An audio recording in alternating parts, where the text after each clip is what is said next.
out. Yeah, they're jumping up there in the distance. They're everywhere. Right. And they're big. You ain't seen nothing yet. Sometimes we'll see in excess of 30 fish in the air at the same time. If we go up, when we're driving fish into nets in particular, when it gets crazy. And when there's that many in the air at once, it can be, these nets are definitely needed. Because you will definitely get hit. It's creating chaos with people being injured by flying fish. When you catch one straight on, it's going to knock you cold, knock teeth out, everything else. Although dozens of people have been injured, no one has been killed, at least not yet. But Rasmussen says it's only a matter of time. I got one right in the cheek. This one right here. That's probably about a 20-pounder. I didn't get hurt, fortunately. I just, you know, he hit me at a glancing blow, but straight on, that would have been trouble. That's right. You want revenge? Sure. Son of a bitch. Good night. God.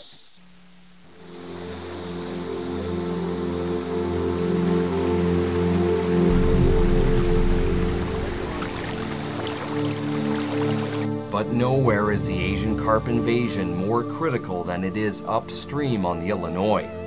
Okay, so Jerry, we've spent almost a week now going up the Mississippi and its tributaries. Why are we here? Well, this morning, Mark, we're on the Illinois River about 40 miles downstream from Peoria.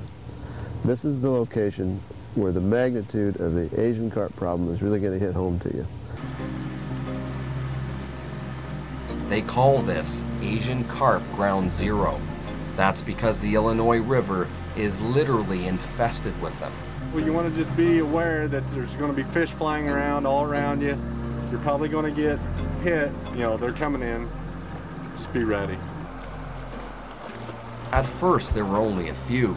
Then the number of Asian carp suddenly exploded. Now, nearly 9 out of every 10 fish on the river is a carp, and their numbers are growing. But the only way to see how bad things really are is to jolt the water with electricity.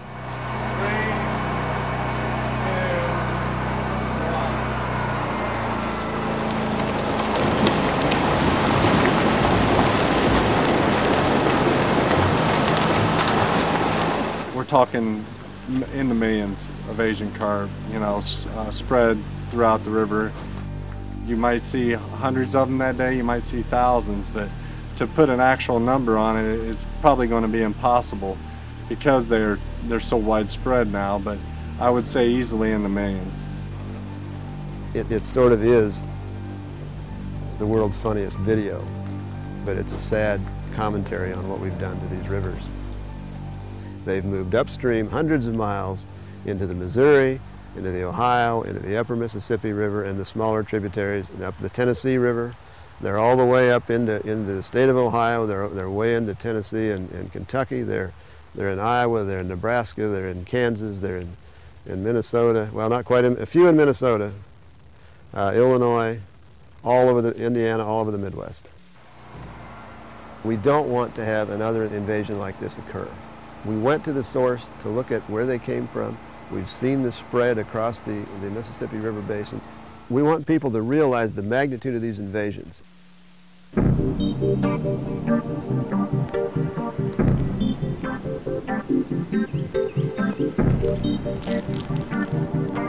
Now the carp are advancing towards the Chicago Shipping Canal, the only waterway connecting the Mississippi River system to the Great Lakes. When they arrive, the last line of defense will be this $18 million electrical fence built by the Army Corps of Engineers, designed to repel anything that moves in the water. The carp are about 20 miles downstream. The lake is just a short distance above here. And as long as this barrier remains electrified and intact, hopefully the carp will stay out of the Great Lakes.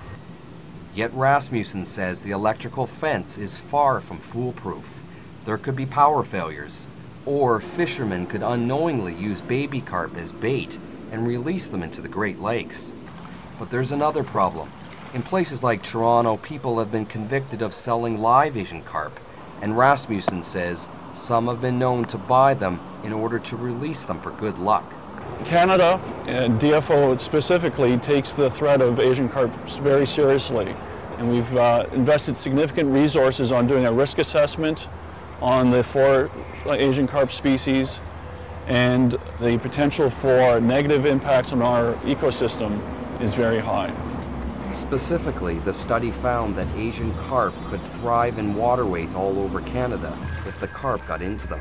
They could survive throughout most of the provinces, and in some cases up through the Western Territories towards Alaska. Despite the risk, Ontario is the only province banning the sale or possession of live Asian carp. But Rasmussen says it may not be enough to protect the Great Lakes. With carp so close, the risk of Asian carp invading the largest body of fresh water in the world is very real. If it happens, he says the commercial and sports fisheries from Lake Ontario to Lake Superior will completely collapse.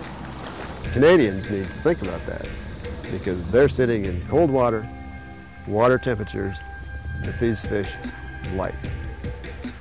And if they get into the Great Lakes, there's nothing to stop them then from going on up, even through the St. Lawrence, as far as they can get by waterway connection.